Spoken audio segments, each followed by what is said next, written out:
Now that we've run the experiment and collected some data, let's look at how to fill out this form.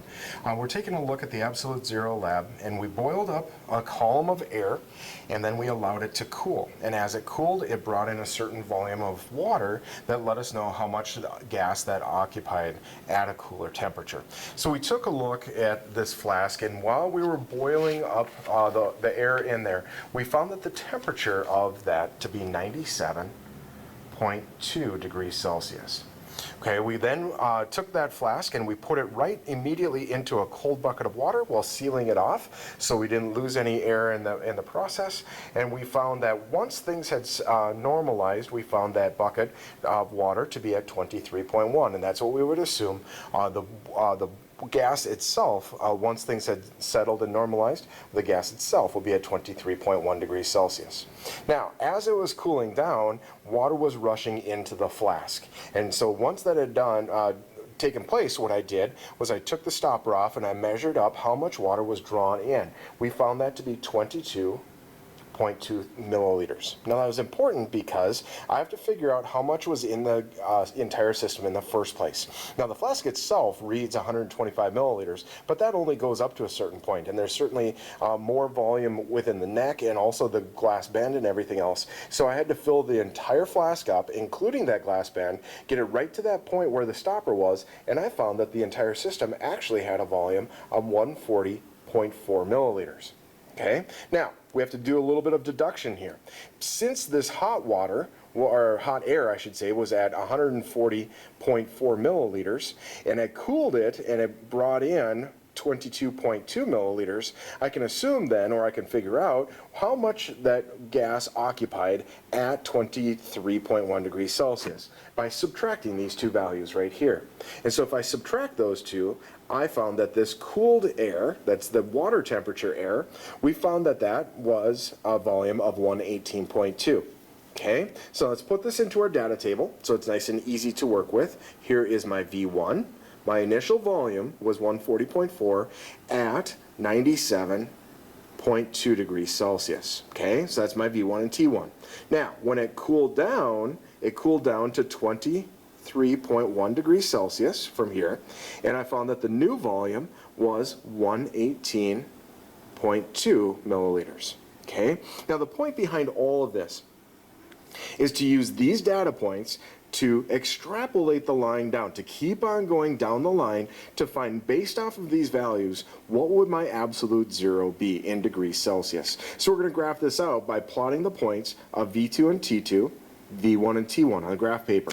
Okay, so you're going to have to set up the graph paper. I'm not going to tell you exactly how to do this, but let's look at a standard piece of graph paper and let's look at some of the values that we could put in here.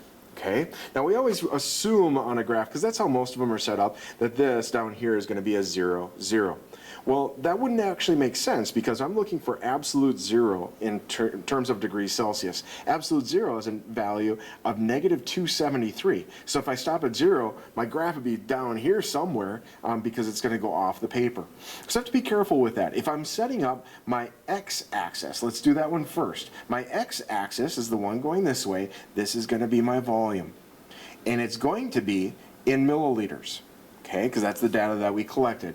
Now, at absolute zero, gases will have zero volume. So here on the x-axis, we can have 0 milliliters, and take a look at our values. We saw that our ending volume was somewhere around 140.4. So you're going to be looking at this end of the spectrum, maybe not 140, but maybe 150, maybe 160. But you have to figure out between 0 and that ending value, what does each of these lines then represent?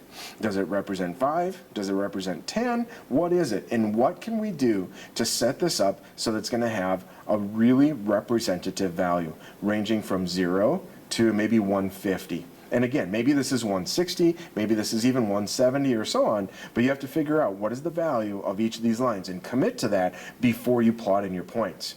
Now let's take a look at our y-axis. My y-axis is going to be my temperature. And because, especially with gases, we want to label what unit we're in, because when we're working gas problems, we're almost always in Kelvin. But here we collected data in degrees Celsius, so we can go ahead and do that. Now, I'm going to hope that it's going to be somewhere right around negative 273 here. But we want to make sure we build in a little bit of leeway. Maybe this is going to be a negative 300. Maybe it's going to be a negative 320. Now we know my top value, way up here at the top of the graph, my top value, that's going to be, nowhere more than 100 degrees Celsius. We found our temperature to be 97.2, but maybe this is 100 up here. So what does that mean for each of these little lines? You're going to have to figure this out. What does each of those lines represent? I want to use the full graph. Now, what's the title of the graph? The title of the graph is going to be the relationship between volume and temperature to determine the absolute value, the value of the absolute zero. So I want you to think of a title that represents this, and we're going to be graphing that. Now you're going to get 2 data points, you're going to be connecting those, and then we're going to be extrapolating that line down to see where it intercepts. Okay, so let's go to our lab paper right here, and it says to use the slope-intercept form for the equation of a straight line. The y equals mx plus b. So find some data points from your graph to represent m. Certainly you can do rise over run and figure it that way. Stick with a specific y and a specific x value.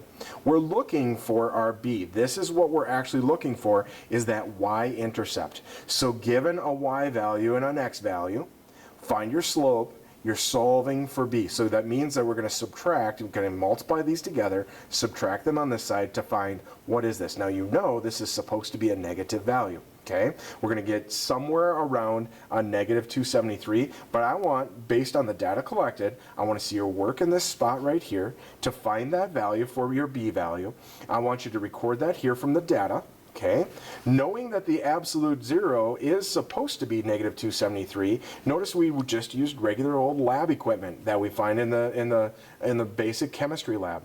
We did not have very precise volume measurements, nor did we have very precise temperature measurements. So I want you, based on the data we collected here, to find your percent error. Okay, now remember what error is. Error is how much are you off, divided by what you're supposed to get when we get percent error. Show your work here, and we will not be doing the class average because we're not doing this live with all the other students.